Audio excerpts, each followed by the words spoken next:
నాన్న ఆ బాబు వంక చూసి చిన్న నవ్వు నవ్వి, టార్చర్ అంటే ఏంటో తెలుసా నాన్న నీకు అంటే, ఇదిగో చూస్తున్నాం కదా ఇదే అన్నాడు. టార్చర్ అంటే చెప్తానా, తన ఊపిరి తీసుకొని ఆ ఊపిరితో నువ్వు ఊపిరి పోసుకున్నావు మీ అమ్మ కడుపులో.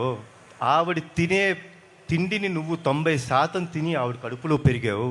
9 నెలలు ప్రతిరోజు, ప్రతి గంట, ప్రతి క్షణం, ప్రతి సెకండు ఆవిడ ఎంత బాధపడుతున్నా కడుపులో నువ్వు పెరుగుతుంటే ఓ చిరునవ్వు వేసుకొని వీడు బాగుండాలి, వీడి కోసం నేను బాగుండాలి అని చెప్పి ఎంతో ఆరాటంతో 9 నెలలు టార్చర్ పడింది నాన్న మీ అమ్మ నిన్ను కంటానికి.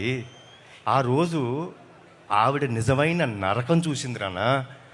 ఆ అరుపులు, ఆ ఏడుపు, ఆ కేకలు వింటుంటే నరకం అంటే చూసే వ్యక్తుల్లో అమ్మ ఒక్కటే నాన్న.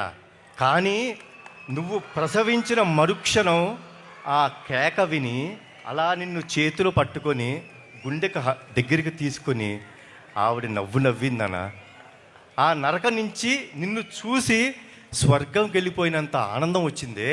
నీకు ప్రాణం పోయడానికి కోసం ఆవిడ ప్రాణాలు కూడా లెక్క చేయకుండా నీకు జన్మనిచ్చిందే.